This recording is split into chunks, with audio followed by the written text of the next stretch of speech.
Timbapim bunjanam vimuda nanupashanti jnana chakshushaha shantihi shantihi shantihi.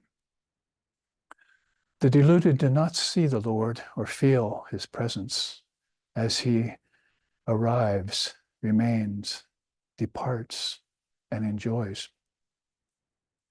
But those see who possess the inner eye of wisdom, the jnana chakshushaha. Na asat vijite bhavo na bhavo vijite sataha. Ubayor api drishtantos tu anayos tattvadarshibhi shantihi shantihi shantihi. The unreal never exists. The real never ceases to be. The truth about both of these has been known by the seers. For the seers have realized Brahman. There shines Brahman. May that Brahman protect us. May that Brahman sustain us. And may that Brahman illumine our thinking consciousness. May we not find fault with each other, with the world, or the teachings. And may what we study be a source of inspiration to us eternally. Om, peace, peace, peace. Peace be unto us, peace be unto all. Om, Hari Om, Hari Om, Hari Om Tat Sat.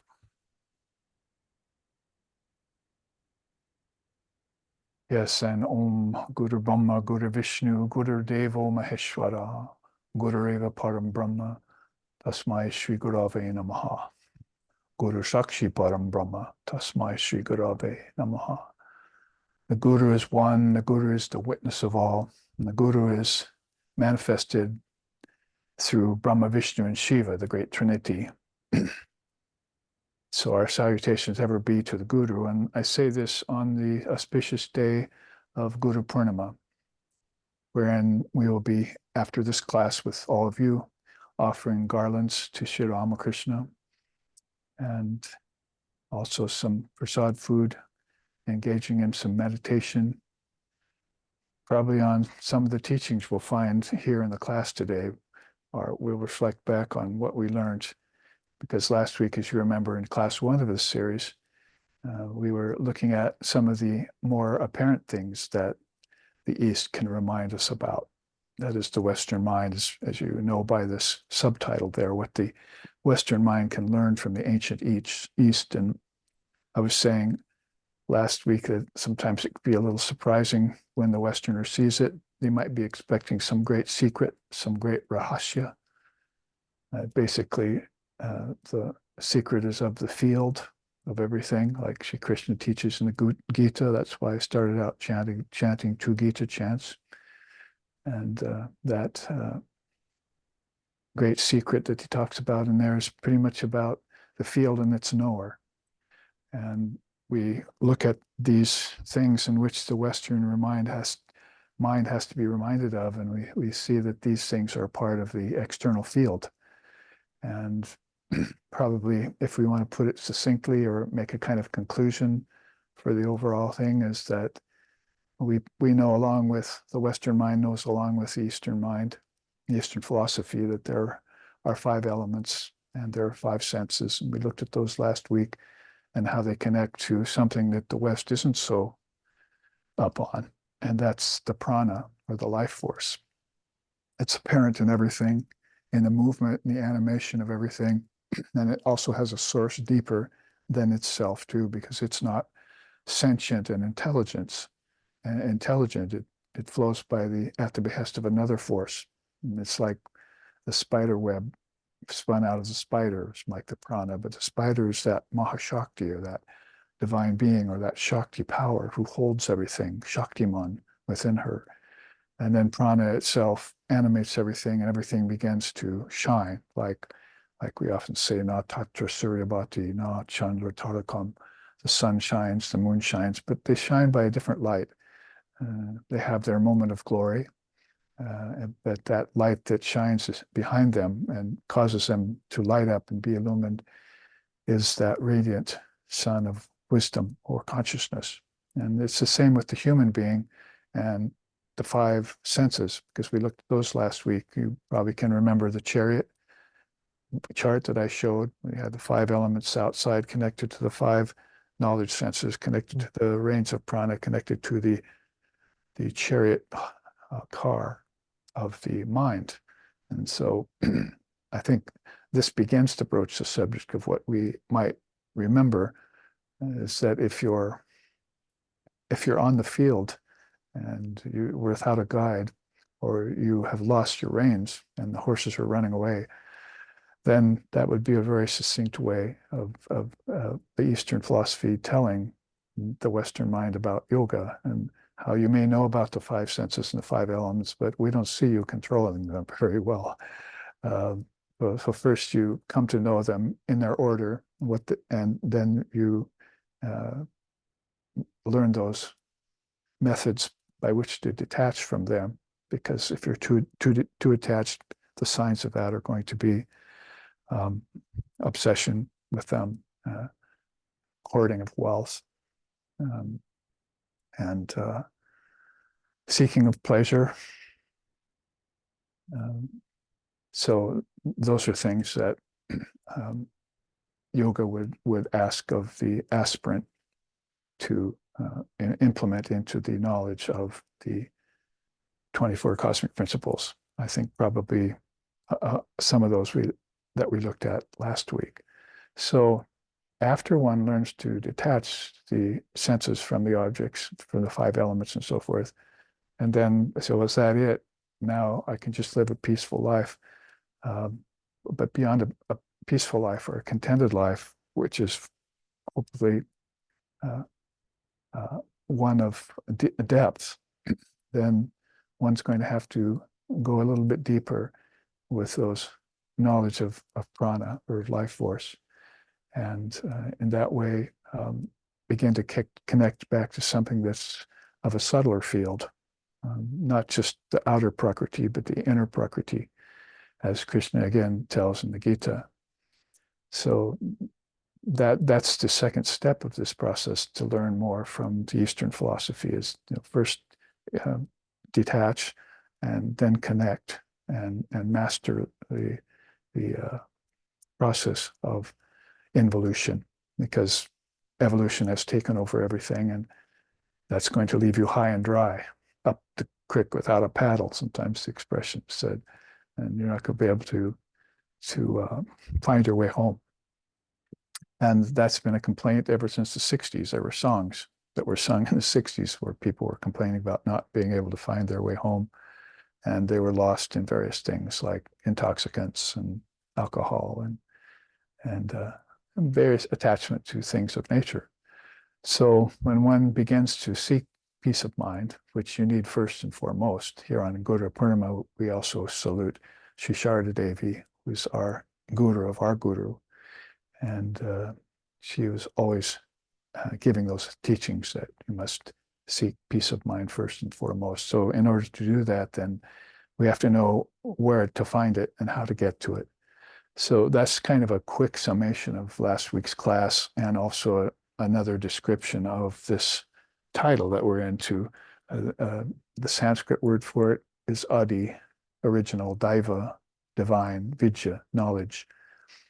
And so that's why I chanted na sat vidyate, bhavo na bhavo vidyate sataha, that they know the difference between the avidya and the vidya, between the unreal or the changing and the real and the unchanging. And then they've gotten that by tattva darshinaha. Darshinvihi, actually the Sanskrit says. So darshan means they've had darshan with those principles. So unlike then the Western mind that is not having darshan with the five elements, or the gods of the five elements, or the gods of the five senses, they're just running rampant and storing up, amassing wealth, even at the cost of violence and other peoples in the world. So that's not what we would say would be a good way of having darshan. The deities will get angry, and the deities of nature will get angry too if you pollute it, if you pollute their waters, their earth, and so forth. So that doesn't take a lot of intelligence to figure that out. but it's going to take a lot of self-effort to back the process up, turn, and look within to the original. So when they had tattva darshibihi, they had darshan with all the tattvas. One of those tattvas was the self, if uh, we could call it a tattva, because sometimes they do. It's a divine principle. That's the self within, called the Purusha in old times. You saw that chart last week, Krishna on the chariot with Arjuna on the battlefield. All of those things that we were looking at in this chart that we're studying were connected back to the Purusha. And all around the Purusha was unmanifested Prakriti, all the potential for everything, which isn't tasted, touched, seen, heard, and smell, except maybe in a dream. And then it comes out into the waking state and it's experienced as gross tattvas. And then one becomes involved with the gross tattvas and forgets their subtle origins. So this is the predicament, at least the first few stages of the predicament, that are going to have to be reversed so that we can have peace of mind again. And then we can live a divine life amidst each other, even here in the physical loka, which is not all that well known for peacefulness and contentment. There's a lot to deal with here, as many of us know. So all of that, again, an introduction to what we were saying last week, and a way of going on. So this chart that was created, we're sort of following it right on down the line. And so might as well repeat Lord Vishnu's teachings on that. Brahma and the Devas speak of emancipation as resulting from the knowledge of God's nature. Some say that this nature consists of 24 principles. Others say that it consists of 36. But I will give it out here as being of 96 tattvas. And that's, of course, the boar incarnation, Lord Varaha. And this is taken from the Varaha Upanisad. If you're in good memory, then you'll remember that last week I read the whole first chapter of that. And in that were recounted all the 96 tattvas, or cosmic principles. So we looked at it, just to move on quickly, we looked at the five senses first. You can see them in the other upper left-hand corner. So I'm asking you, these are words and so forth, but I'm asking you to think of them as subtle principles or even thoughts coming from intelligence. That's why these waterfalls are coming out of these open windows in space. And that space that you're to look at means your inner space, the inner ethers. All the kingdoms of heaven are within you. So these great tattvas have their origin in the inner space. Just like when you go from waking to dream state, you drop the outer objects and you take on the inner objects in dream state, right? And then when you go from waking to dream state, you also drop the outer senses and take on your dream senses.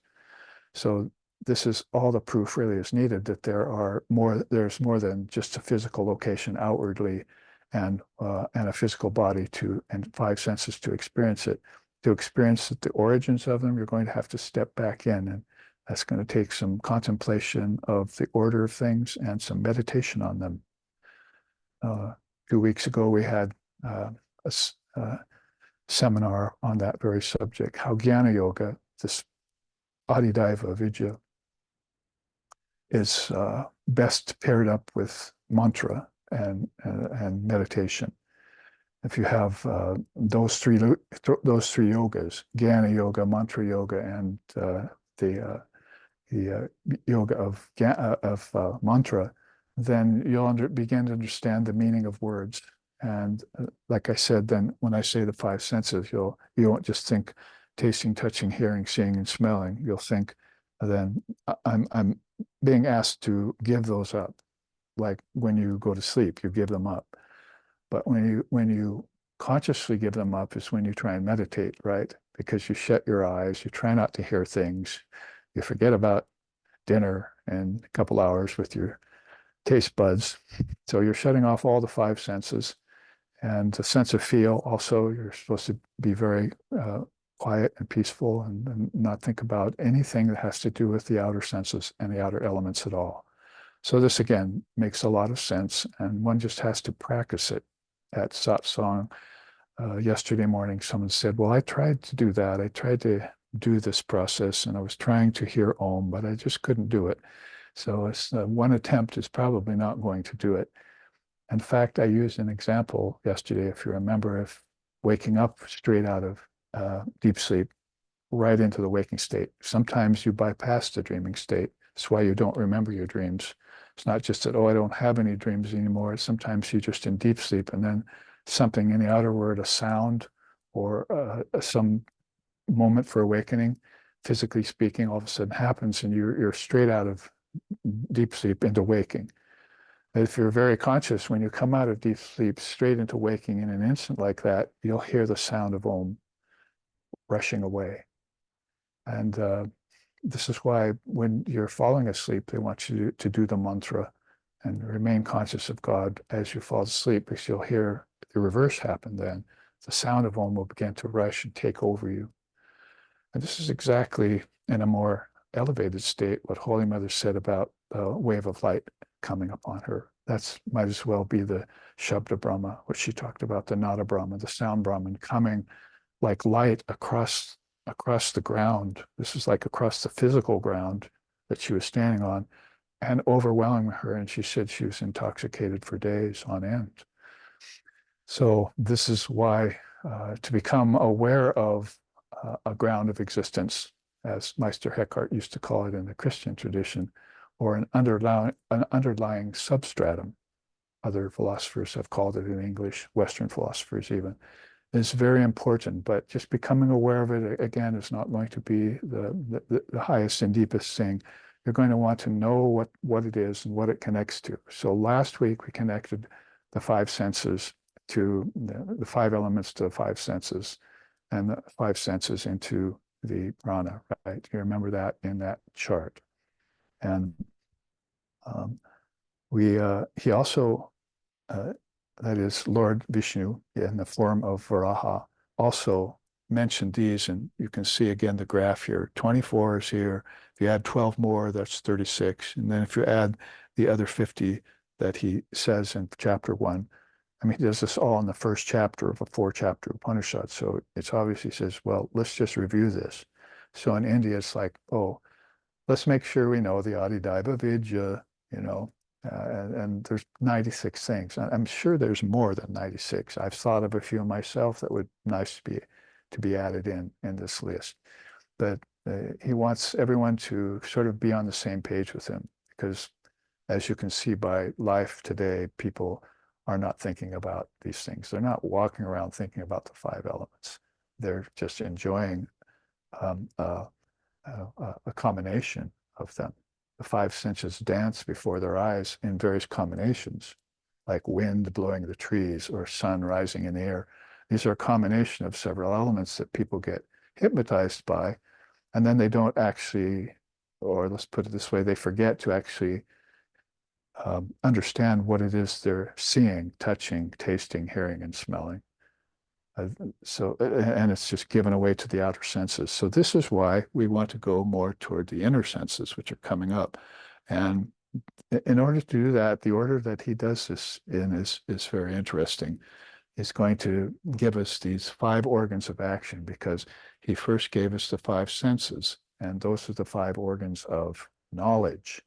So there's a pecking order here that's informing us that these 5 senses that we use so much are divine.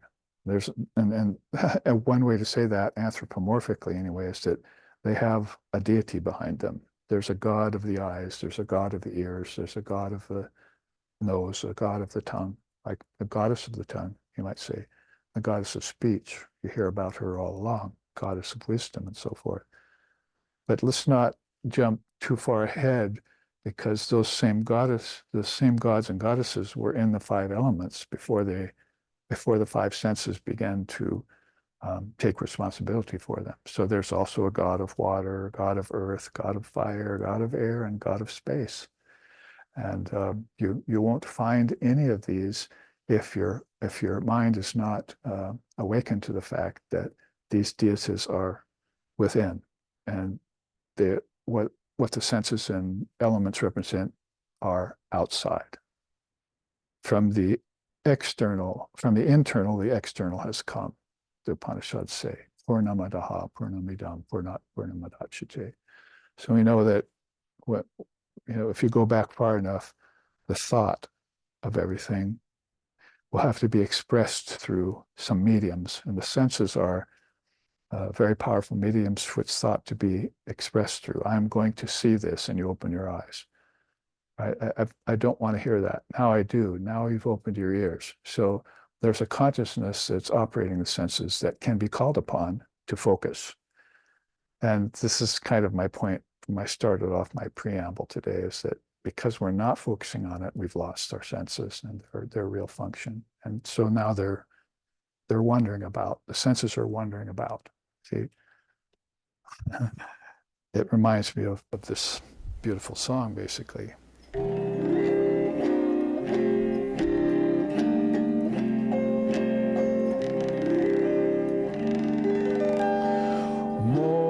Mono chalo nija liketane, mono chalo nija liketane,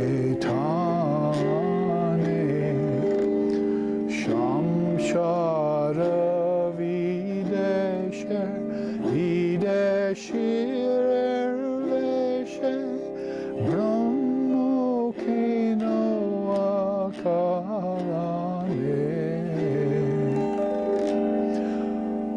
mono chalo nija liketane.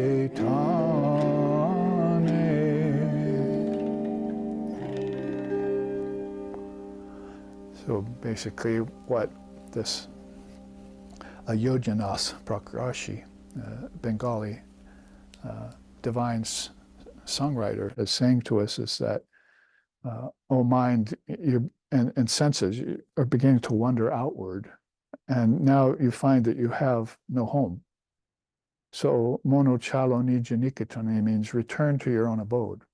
So when Vivekananda was born as Narendranath, Lord of Men, his parents called him, and he met Sri Ramakrishna for the first time, he sang him this song, because he was a very good singer of divine hymns. So they say that the first song that Swamiji Vivekananda Narendranath sang for Sri Ramakrishna when they met was this song, "O mind, return to your own abode," because that's exactly what had happened when Narendranath found Sri Ramakrishna at Dakaneshwar Kali Temple and saw him as the great guru, saw him as the avatar of the age, actually. So the song goes on and says, don't you know that you're a foreigner in this foreign land? Why do you roam about aimlessly with no real purpose to your life? The five senses and the five elements, this is where now all of a sudden you understand where we are in this. The five senses and the five elements, all these are different from you. Why have you become senseless in your attachment to objects and forgotten your true nature? O mind, return to your own abode. So in just a few simple lines, right away, the subject is broached and the teachings are there. See, why have you become senseless? So usually we think of the word senseless as somebody mad. They've lost their senses, mean they've just lost everything. They've lost their concentration, they've gone crazy. But here the word senseless means you've lost the real meaning of your senses, and now they're roaming out, and the mind is allowing them to roam out, like horses without reins, that chariot chart we saw. And now people are just mixing their senses with the five elements indiscriminately. The man who sang this song is called Vivekananda, the bliss of discrimination. So this is the chaos of non-discrimination that people get into when the senses are allowed to roam aimlessly. And that's because, if you want to put it philosophically, the reins have snapped. See, the reins weren't held very tight. They were either lost or dropped by the charioteer, or they just weren't made of strong stuff, so they just snapped. And now each horse wants to take its own road. That is, the horse of sight wants to go one way, the horse of taste another, the horse of hearing another. And then the chariot's thrown into disarray and crashes, just like your car crashes on the freeways. So that's what reminds me of this whole teaching is this beautiful song that Vivekananda came to Sri Ramakrishna. And here on Guru Purnima, isn't it a good time to call it forth? And how much it pertains to our chart here. Right away, the five senses and the five elements, they are not you, basically. You are the Atman. You are consciousness itself. You're the controller of the five elements and senses. You're the author of nature. And therefore, you've authored these 24 cosmic principles, or 36 or 96, and you've let them go to seed, like in a garden. You let the garden go to seed. No weeding is being done. No crops are being grown. No nutrition is being had. So this accents the point very well. So to look into the list further as we make these connections, let's look at where we find the five organs of action. And of course, this is an old war horse, so we don't probably need to spend a lot of time on it.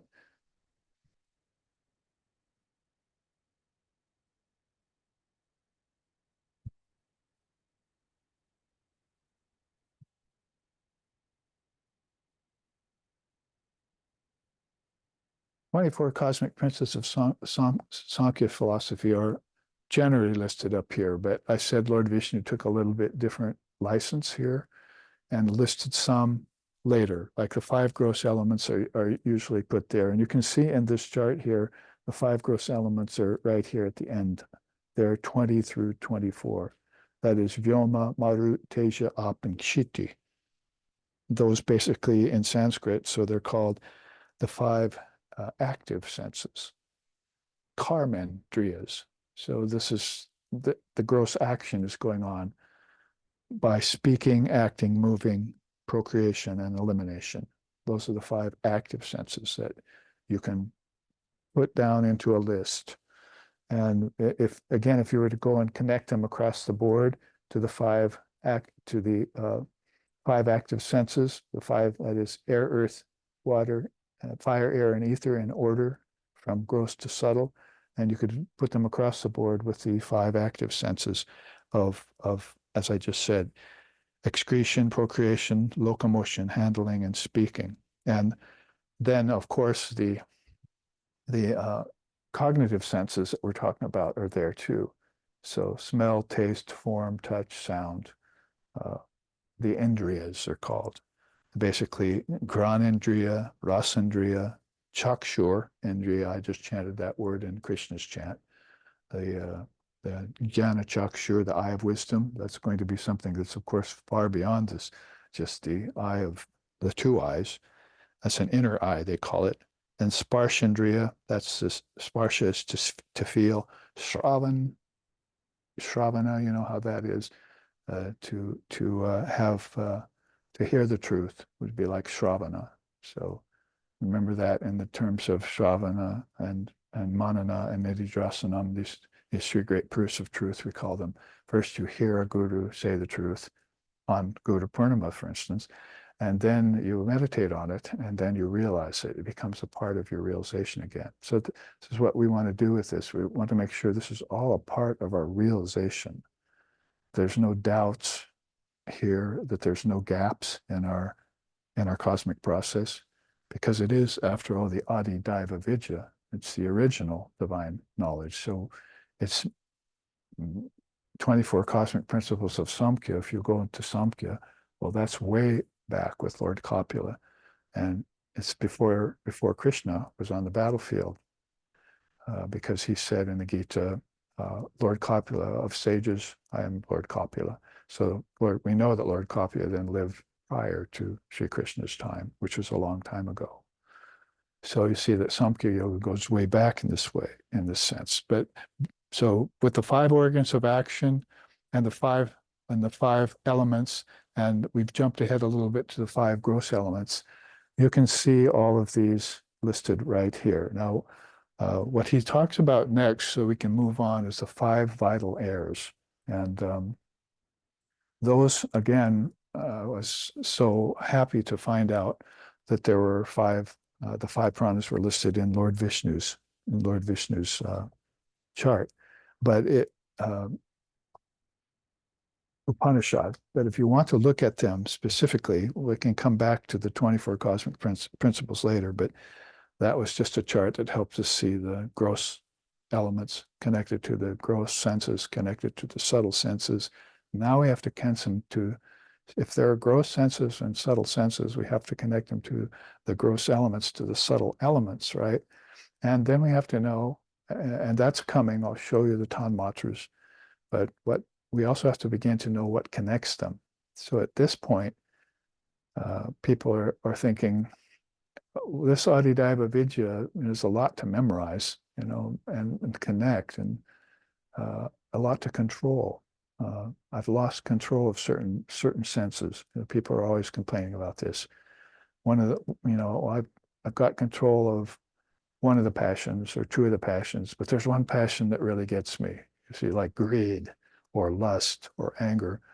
So you could have a person that's really not angry very much at all, but he's got a real problem with the other 5 passions. There are 6 passions. It might as well be a list on here too. So in that case, then you find people that have this difficulty,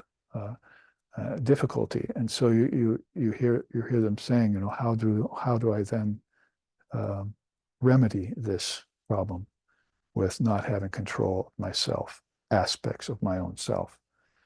And so the first thing that people from the East would try and give them is meditation. Probably not the best idea.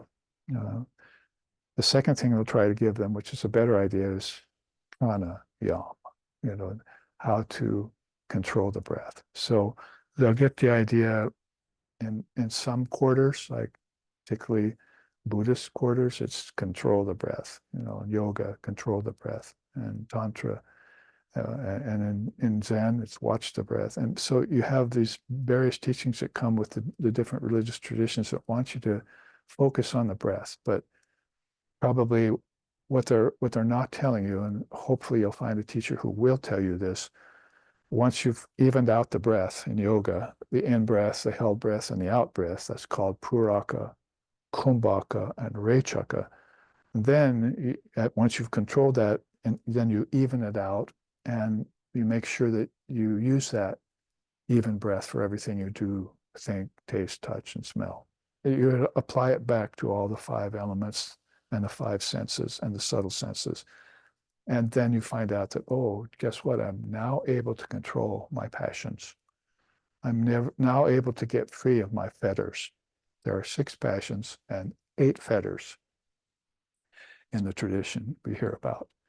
And so all of a sudden, with the breathing exercise given to them, if they practice it faithfully and for a few months with a good teacher, then they find out that these things get removed from their arena of problems that they're brooding about and they're worrying about. And all of a sudden they have a mastery of their breath. So that's part of mastering the body and senses, is to master the breath. So quite often, if it's very difficult for people to remove a habit that's already ingrained in them, then they can just take the mind off of that habit and put it on breathing. It can happen with some people of higher intelligence. Take the mind off the habit, put it on meditation. That can also help. It can also happen, take the mind off of that bad habit and put it on chanting the names of the Lord, and that might help. Mantra yoga, devotion to God. So these yogas that come forward, and probably you could also say, don't think about it, just work without selfish motive. So that's karma yoga.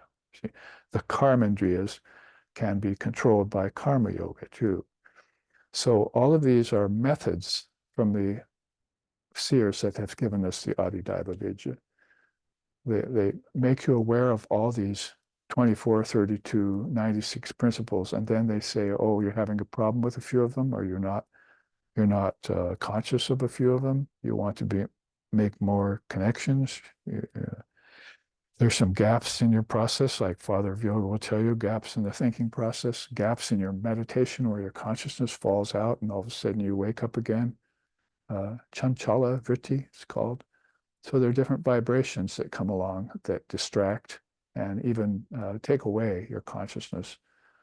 So so if you find that there's certain areas of your consciousness that aren't obeying you as the masters, the senses should be controlled by the master of the senses, like Krishna's controlling the chariot for Arjuna, then this practice will help you. And this practice cannot be effective unless you know what it is you're practicing to attain, and you know the elements that have gotten out of control.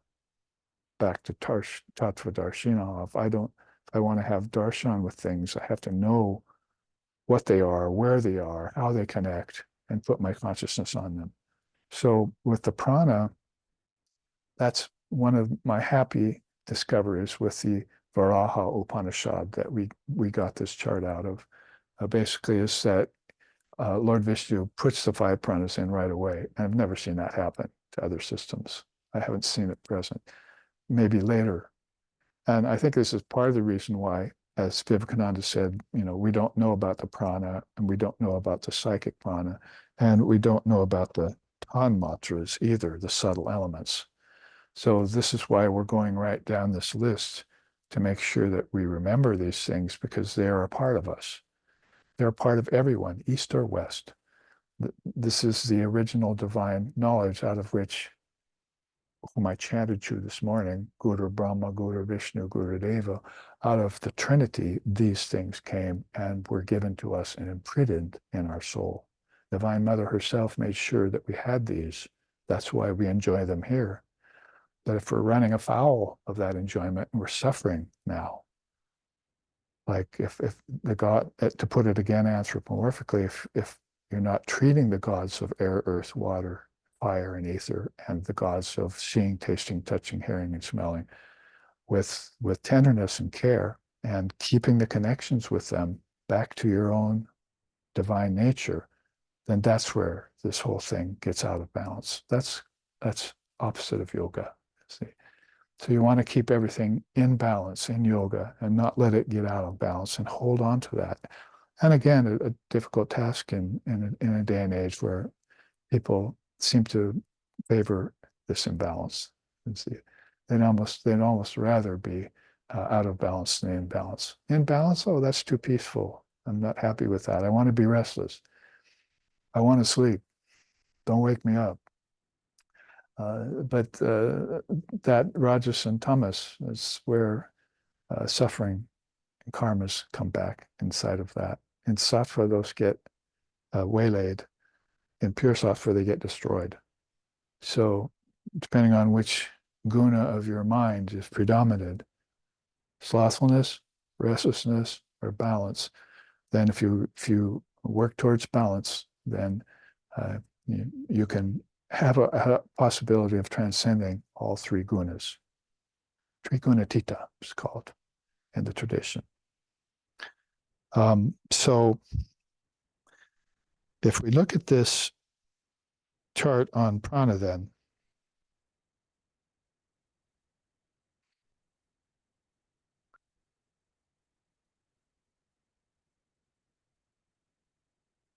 you can see that, as Vivekananda said, it's the singular prana in 5 forms. And that's the first time I ever heard that.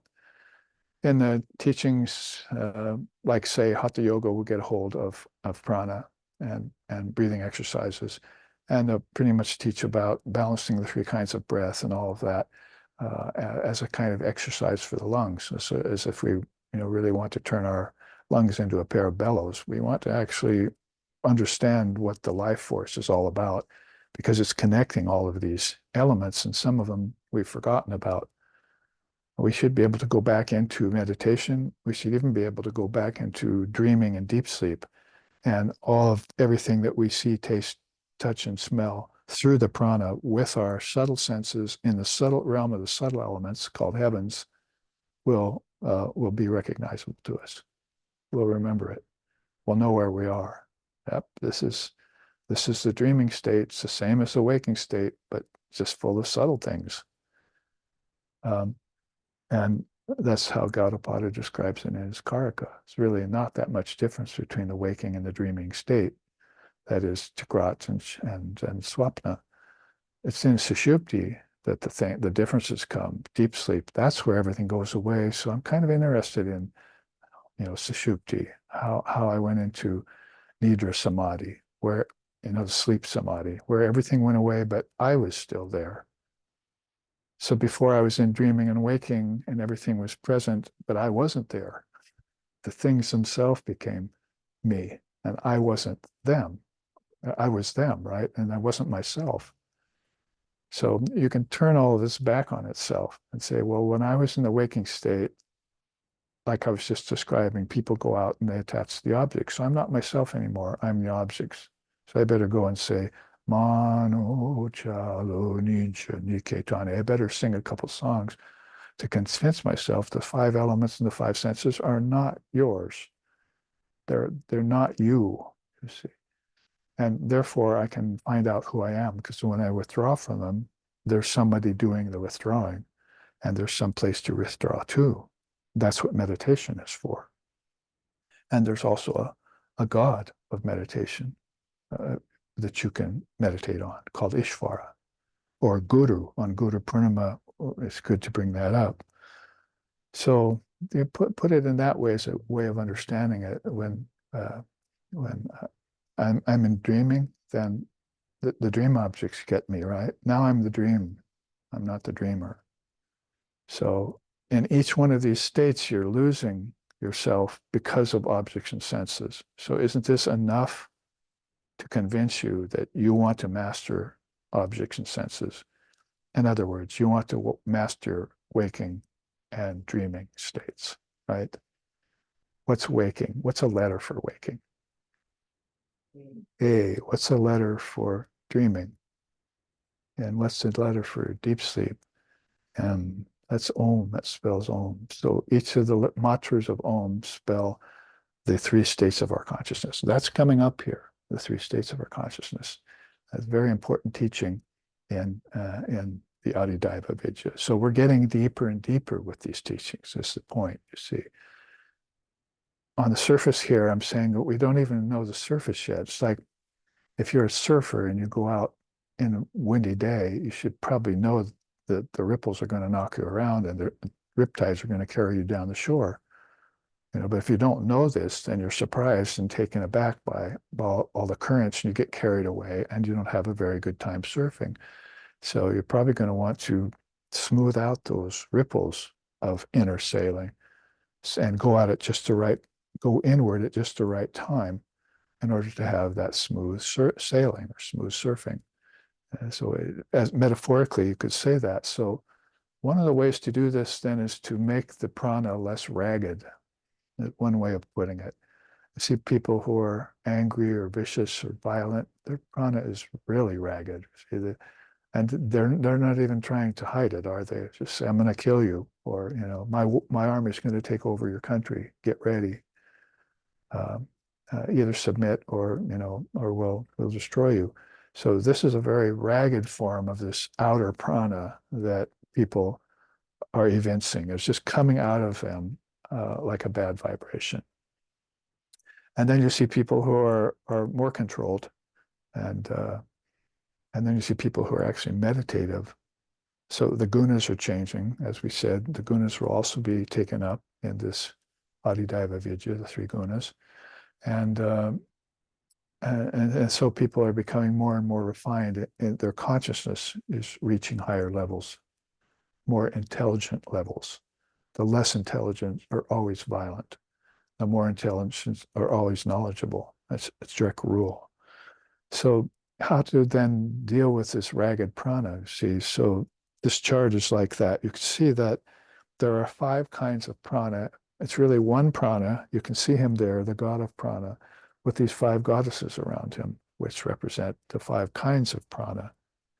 And we can uh, we can take this beautiful saying from the Prajna Upanishad. It's one of the few Upanishads that really do talk deeply about the prana. The rishi was asked, how many gods support creatures, and who's the greatest among them? Remember, I was just talking about gods. So we're not talking about just some pantheon somewhere floating up in the heavens. We're talking about gods of our own being. The god of seeing, the god of hearing. This rishi is saying this with the god of speech, and the rishis around him the students around him are listening to him with the god of hearing. You have to take this literally, or else the wisdom just goes over your head. You don't get it. So the, the gods are realities because your senses are real. If the gods weren't there, the eyes wouldn't see, ear wouldn't hear, you wouldn't feel the touch. And there are people who are actually seeing and not seeing, and hearing and not hearing, because the gods have abandoned them. Because the gods aren't being treated right by these worldly people, by these vicious people.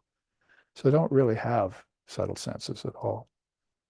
So I'm just saying, reminding you this, they're asking him, who are the best gods? Who's the best god among them?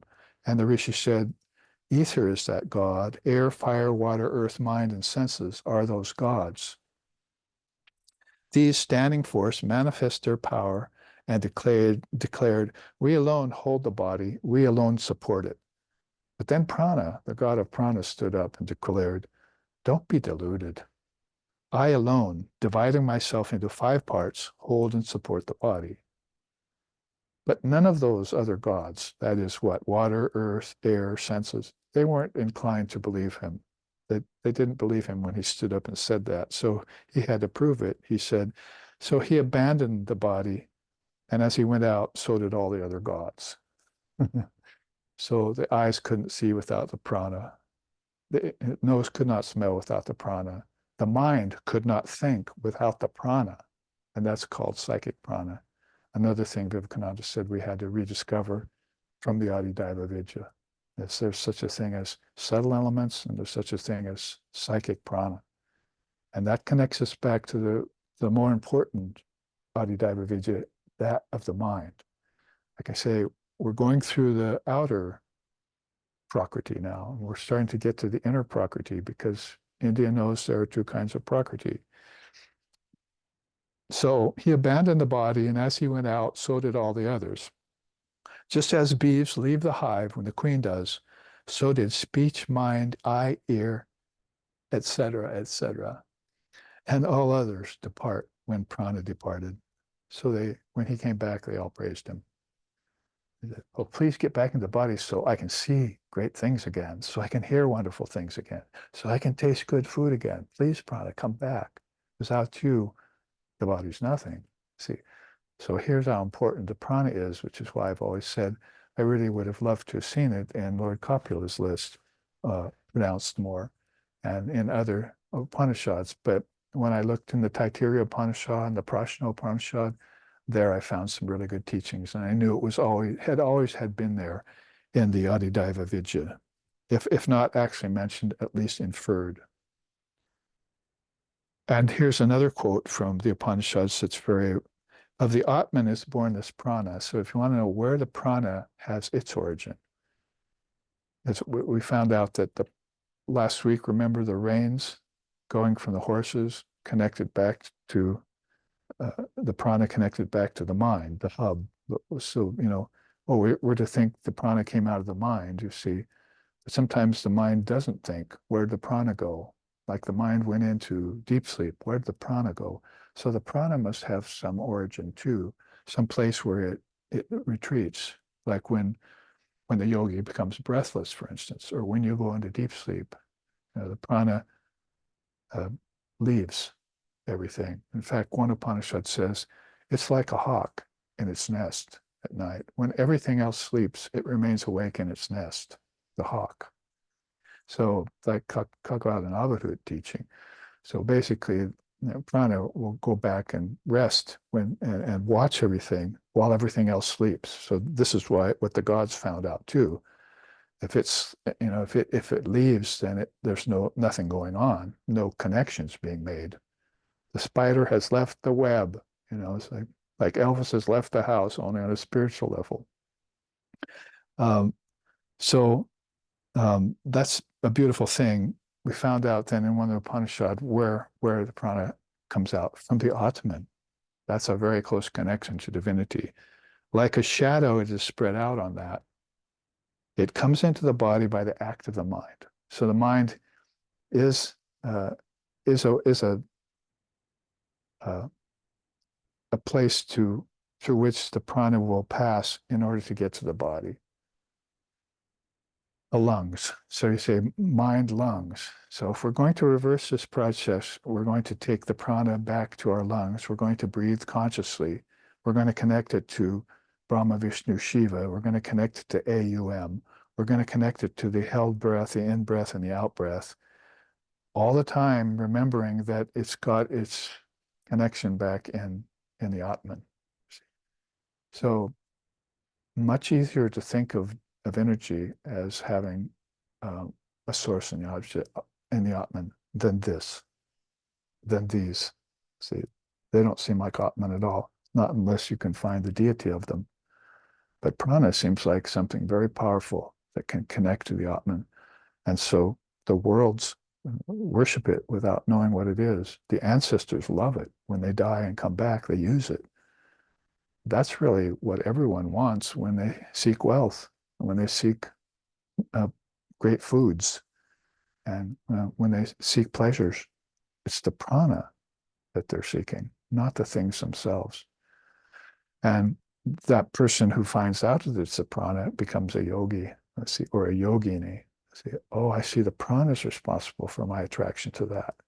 Why don't I just worship the god of prana in 5 forms? You see. So what are those 5 forms? Basically, they're prana, samana, apana, vyana, and udana. Not hard to memorize because they all rhyme so nicely.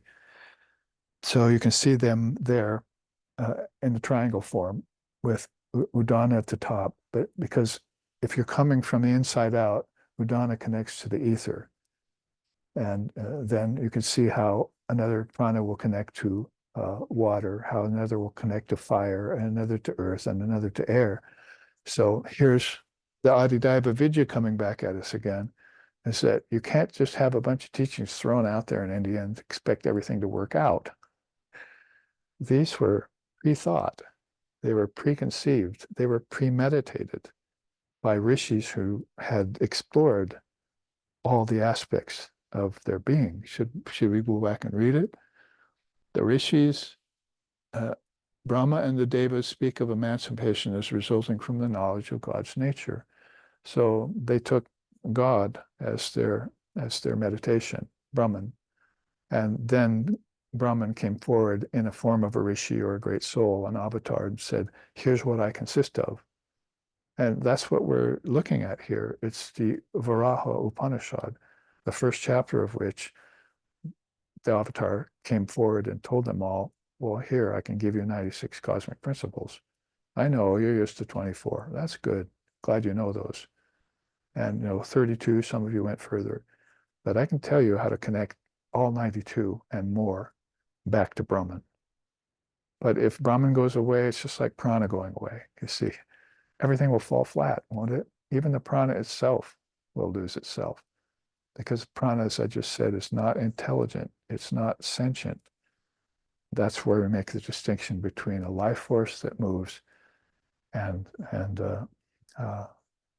consciousness itself, which is all pervasive and stable and doesn't move. So the field and its knower, I said earlier today, right? There's kshetra and there's kshetragya. Tragya, kya means jnanam. So there's a knower of that field of principles. And take that away and all the rest falls flat. So let's take this world, for instance. Knowledge of God has gone away. So the world is falling flat. It's not satisfying us anymore. Some of us because we're deluded. Others because we realize that that Brahman cannot be elements. Brahman cannot be senses. Brahman cannot be thoughts. Upanishads told us earlier, it's not thought, energy, or matter, right? So those three things put us automatically in the presence of Brahman. If we could just look at those three things and say, neti neti, we might have to do neti neti with 24 principles or 92 principles if you really want to find the stable Brahman. But why can't you do it with just three concepts? It's not thought, it's not energy, and it's not matter. And this is what the Svetasvatara Upanishad and that great rishi in it told us. It's a real cut to the chase kind of thing. But you're going to have to be somewhat apt and able to be able to do that. So anyway, a quick introduction here about the five pranas. The rest of the chart is everything that can come out of them if you take them up to their components. Again, the five elements, and then some of these, the divine powers in the Akasha and the gods are listed inferred in some of these. Not only that, the four Vedas and the ashrama is listed here at the top. And mind, will, thought, sadhana, mantra, and food, all coming out of this connection. What that prana will lead to once we get it under our control and use it like Garuda to fly inward. So it's interesting, isn't it? Because this is from Varaha, right? And Varaha is a form of who? Vishnu, we said. What's Vishnu's mount? Prana. It's Garuda. Garuda, Vishnu rides the Garuda bird. Have you seen him on the dragon bird, as it were? So Garuda is that represents prana. So Vishnu moves about the seven worlds and the three worlds through prana. And we'll look at a finer form of prana. Maybe we should do that now because we can keep moving along here along this list. So let's look at it now that we've kind of, let's see if this is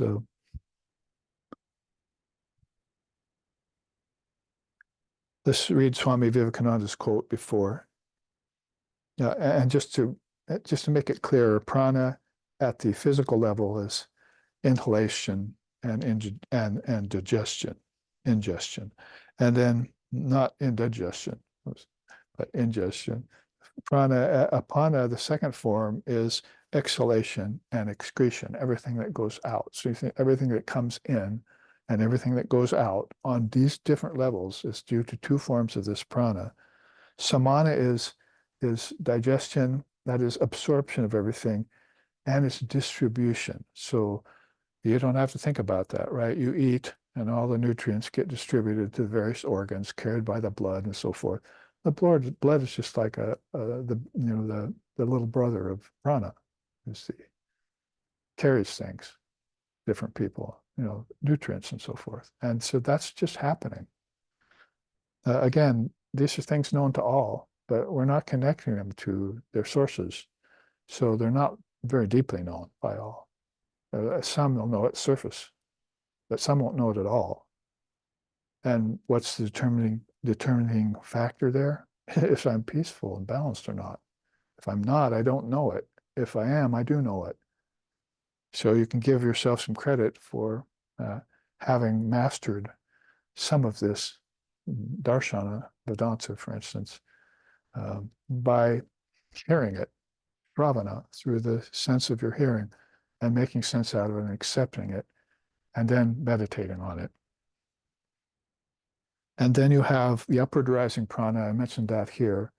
The yogis like this very much. They like to get a hold of udana, and because that causes their thoughts to rise. So if you're laying in Brahma Muhurta about 4 a.m, and your mind is just coming out of sleep, and so what shall I do now? Shall I get up? It's so early. Maybe I'll go back to sleep. But you can get a hold of this udana and just start using it to think about the divine. And all of a sudden, you look at the clock an hour later, it's 5 o'clock or 6, it's gone by, and your mind has been just engaged with divine things. So you had sort of like yesterday at satsang, I said, it might be that God doesn't love us so well because we have to love God first. You see, I had that idea in my head yesterday at satsang. I said, well, where is God? Why doesn't he love me? People ask me that all the way. Well, try loving God first and see how much he loves you when he comes. And make that love unconditional. Don't make that love a matter of fear or a matter of suffering.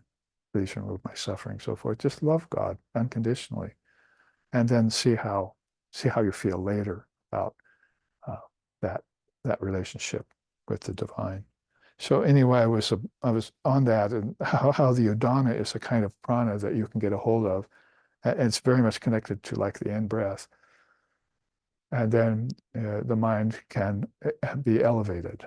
Sri Krishna used to call that hot air balloon story. You see, that's, you just take the sandbags out of the basket. Well, goodbye, everyone. Have a good trip, you see.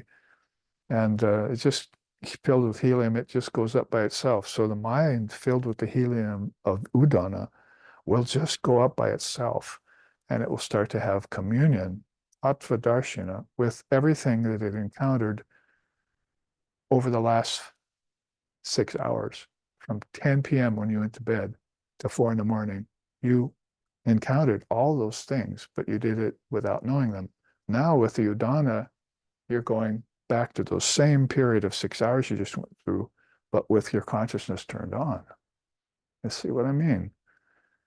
If your consciousness is turned on to these things, then and the divine is present in you, then your waking and dreaming states might as well be conscious. Consciousness is your best friend. Why are you abandoning it? Oh, mind, go back to your true abode, we were just singing.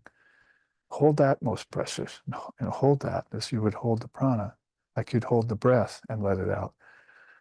So Shankara says, when I breathe in, I say, I am Brahman. When I hold the breath, I say, I will always be Brahman. And when I let it out, I'm not the world. Why are you roaming about, attached to the 5 senses and the 5 elements? They're not you. So you could put it, in terms of an Upanishad, or you could put it in terms of a song that somebody's singing to help convince the mind that this is what you should be doing every minute of your day, every second, every breath, and certainly every day of your life. I didn't get very far in that quote, did I? But all the forces that are in the universe resolve back into the prana. This is Swami Vivekananda.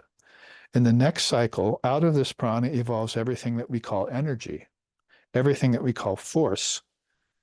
It is prana that is manifesting as motion. It is prana that is manifesting as gravitation, as magnetism. It is the prana that is manifesting as the actions of the body, as the nerve currents, as the thought force. How about that for building a good tier of things that the prana is responsible for? From thought down to the lowest force, then, everything is but the manifestation of prana.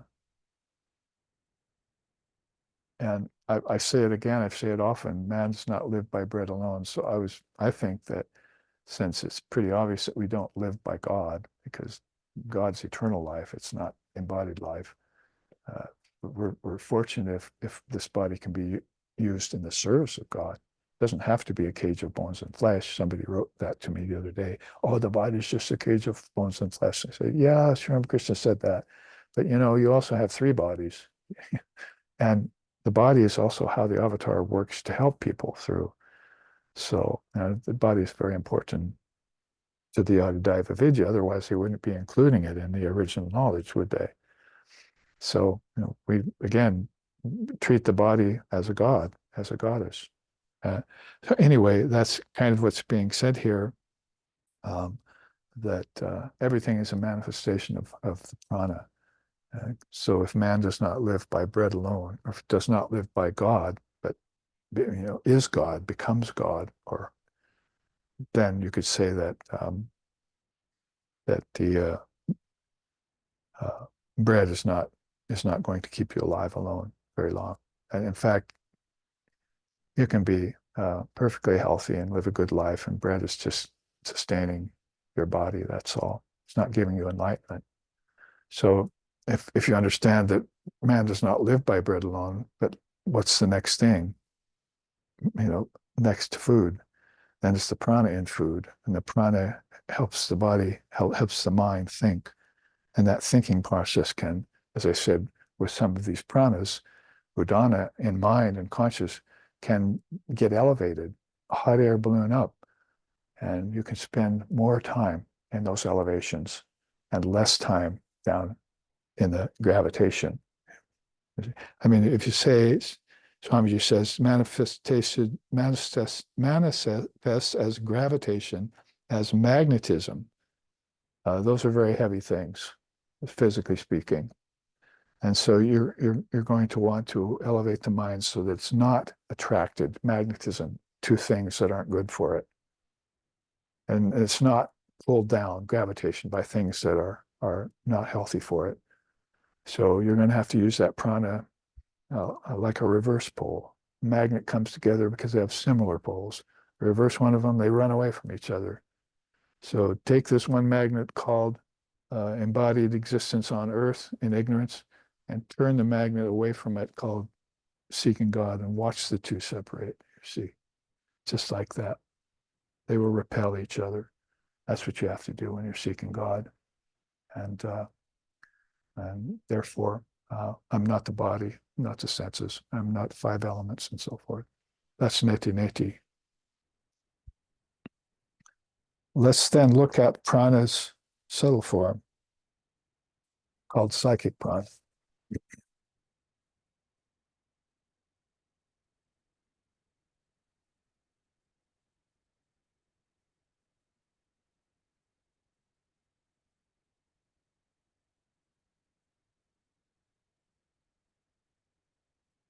Now, taking in mind those five pranas we just looked at, you can see them there here around the meditator. There's apana, prana, udana going upwards again, samana going right, jhana going right, and the meditator having all those pranas at his or her beck and call. So once these pranas of exhalation, inhalation, assimilation, pervasion, and inspiration, as they're calling the prana of udana, and inspiring forces, I was just describing it. Once all of these are utilized, then they have to connect to something too. So that's the adhidaivavidya tradition. It's all got to connect. And because we're going to want to make the ultimate connection that everything is Brahman. And so in order to do that, we're going to have to step in from gross to subtle to causal to beyond, or from tamas to rajas sattva to pure sattva to trigunatita, beyond the gunas. Everything is heading for this culmination, which quite often nowadays we're calling now involution, in order to bring the idea of involution back to our source in a world that's sort of has lost that idea because evolution has become the only focus. And we're not earth, and we're not bodies, and we're not animals. We never were. So the soul has gotten trapped in this idea of being gross, but it still has dreaming going on. It still has deep sleep going on. It still has inspiration happening, and it still has intellect going on, intelligence going on, despite all of those downsides of relativity.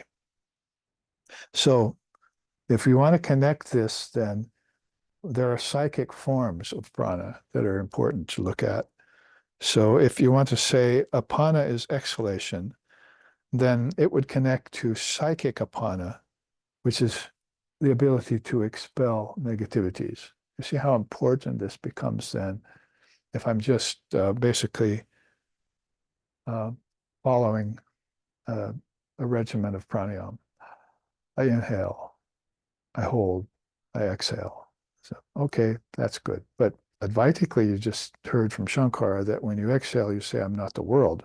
So he must be wanting you to put your mind, your thought on the breath. Breathe in, I am Brahman. Hold the breath, I will always be Brahman. Breathe out, I'm not the world. This is where a thought connects to those principles and those problems. Because before that, I thought, I can't be Brahman. I and my father aren't one. And, I'm the two, I'm the many. God doesn't exist, so forth.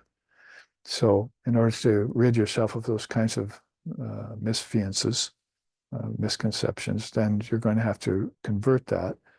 And these pranas, the psychic pranas, are going to help you to do that. I think this is just called deeper thinking, see, because you stop at basically breathing and affirmation. It's not going to do it for you because you haven't made the connection with the psychic prana yet. So here's where the psychic prana is important. It stands as a connecting force between the prana and thinking. I mean, true thinking, wisdom thinking, mother's thinking, wisdom goddess. She's standing there. I'm giving you the psychic prana now so you can reach me through the power of your own thought. And so that's going to be something that you're going to want to have before you meditate, before you get to know thought. Because Father of Yoga says when you get to know thought, there's a problem with that. It's called vacuity. Is that you have no thought and you come out of that and you say, oh, I must have had samadhi. But samadhi is not no thought. Samadhi is with objects and beyond objects. That's all. But it's with consciousness all the time. It's with awareness. It's just a matter of whether that awareness is concentrating on the lower tattvas or the higher tattvas. But its realization doesn't make either go away.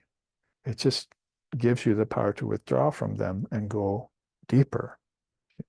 So that's what psychic prana is acting as a connecting force. So here you can see psychic prana animates animates the antakarana. It expels negativities so that then the mind can think higher thoughts. Because what is it that's keeping you from thinking higher thoughts? The minute you try and think something, there's an obstacle that comes forth. That obstacle reminds you of a negativity in the mind, reminds you of brooding, and you give up the trek, the inward trek. I'll never do that, like children in school. I can't do that. They've got sort of a habit of thinking that way. And somebody didn't connect them to the psychic prana that allows them to expel their own negativities. There are some people, on the other hand, that never had a negative thought in their life, like our founder, like Sixon here. We met him and he said, well, where'd the negative thoughts go? Oh, they're just not there. He just goes around positive all the time. So we've met people like that. So that means the psychic prana is doing its job. And then you can see the psychic prana can then imbibe wisdom. Then the psychic udana can refine that wisdom. Because once you have that wisdom, then it might still be mixed a little bit with some non-wisdom, with some ignorance, with some agyan.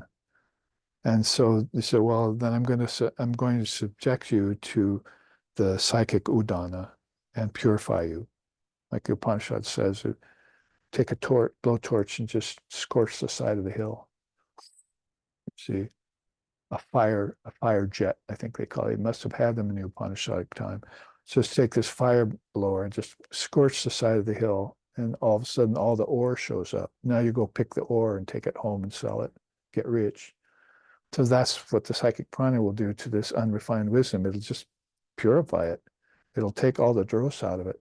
Weeds, grass, rock, pure, just plain lava. It'll take all that away in one vast blast, you see.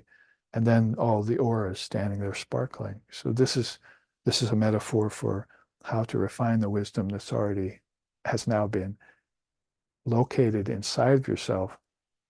Because why? because you got rid of the negativities that were standing in the way. So the negativities are the first thing you're going to have to deal with. Remember mentioning our founder, Lex Hixon.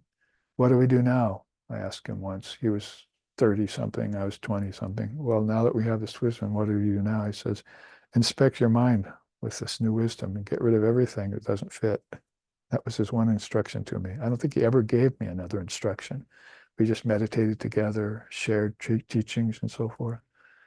That one thing he did tell me, just inspect your mind now with all this new wisdom you got here with Sri Ramakrishna and Swamiji and Holy Mother.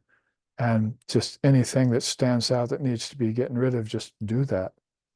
Fire blast it, get rid of it, extract it, throw it away. And then, so back then I wasn't thinking, oh yeah, that must be the role of the psychic udana, I mean the psychic apana to do that for me. But no, it's just something that if you become aware of, then you also become aware of the fact that you have the power, that you have that prana in you, like this meditator, right? He's becoming aware of the prana. So that's one of the things that needs to happen in order to understand what he just read in the Gita before he sat down, or what he heard his guru speaking in Upanishad before he sat down. This needs to be there now, because that wisdom will be there, but it'll encounter the negativities of his karma and samskaras and fly away. That's why people stand up and leave the ashram. They feel inspired, they go away, never come back, or they come back again to try and remember what it was they just learned.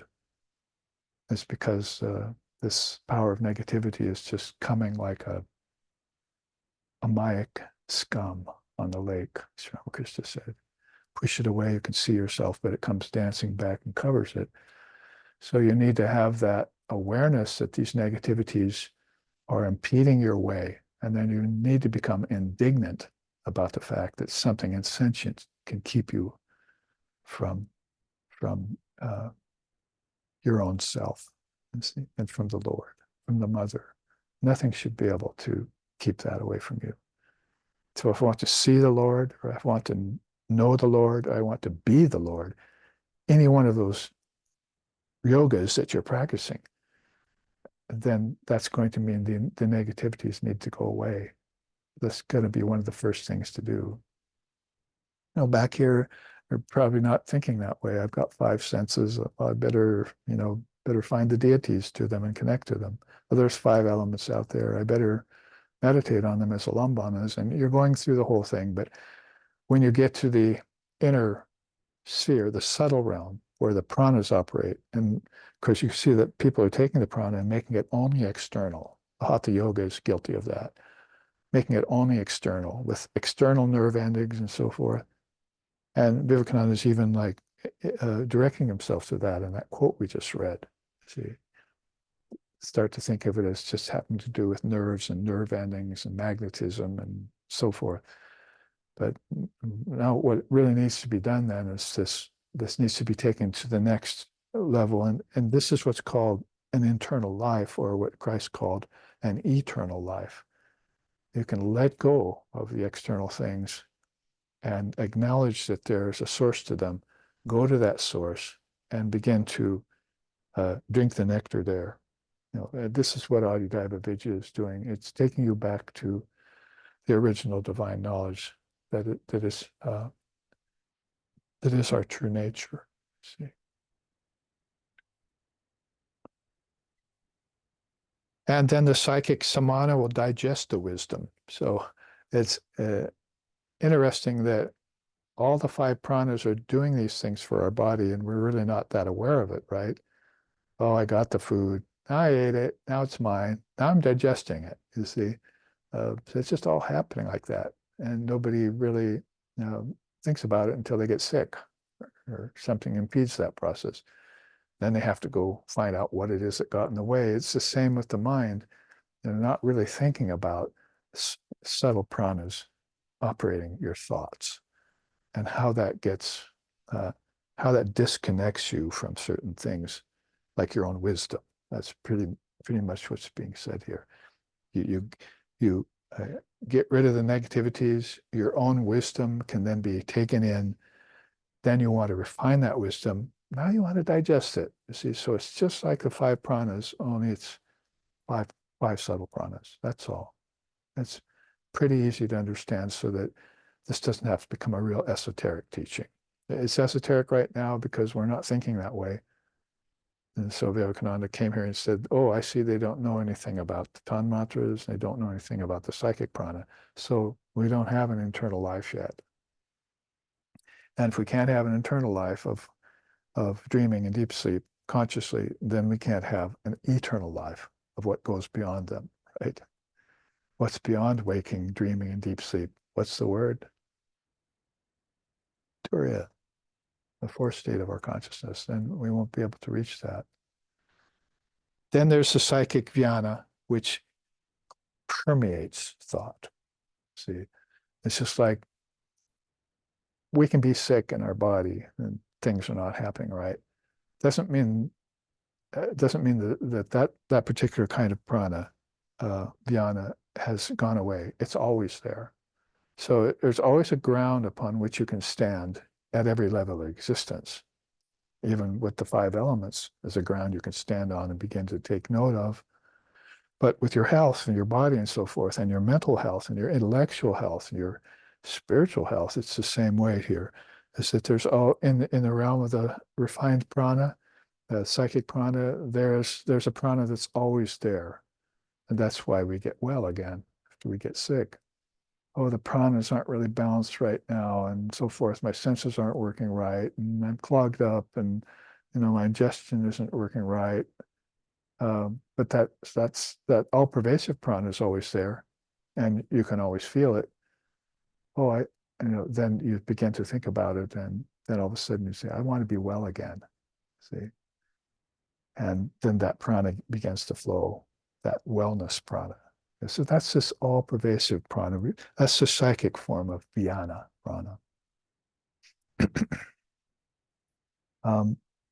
That is something that needed to be said so that we could satisfy Vivekananda's or respond to Vivekananda's statement that we don't yet know about the psychic prana.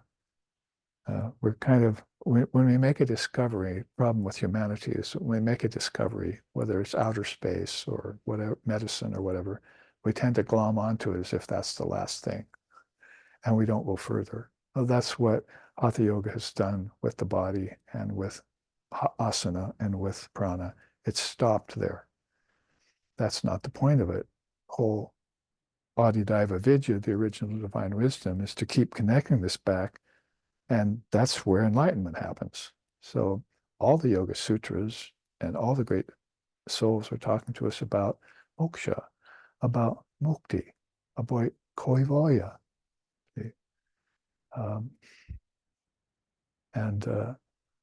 And other religions are talking to us about satori and asampragyata in yoga. There's a ultimate source to all this, and if we want to see it, we're going to have to connect these inner avenues.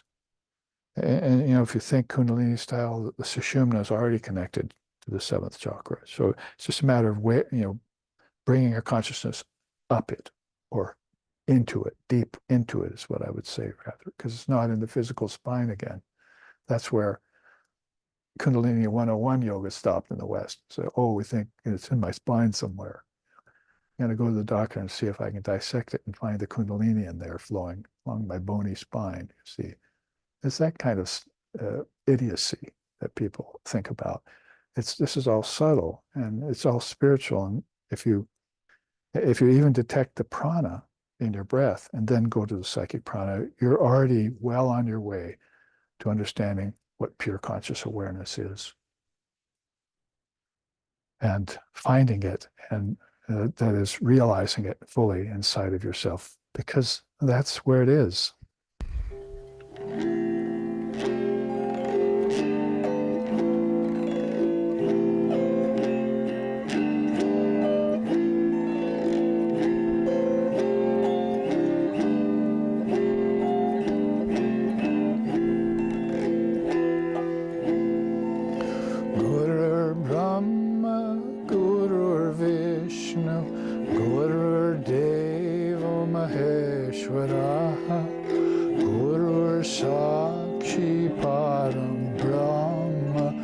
Tasmai Shri Gurave Namaha. Gurur Brahma, Gurur Vishnu, Gurur Deva Maheshwara, Gurur Eva Param Brahma. Tasmai Shri Gurave Namaha. Tasmai Shri Gurave Namaha. Om Brahmanandam Paramasukadam Kevalam Jnanamurtim Dandvaititam Gagana Sadrisham Tattvamashadilaksham Ekam Nityam Vimalamachalam Sarvadi Sakshi Bhutam Bhavatitam Trigunarahitam Sadgurum Tanamami. Om Shanti.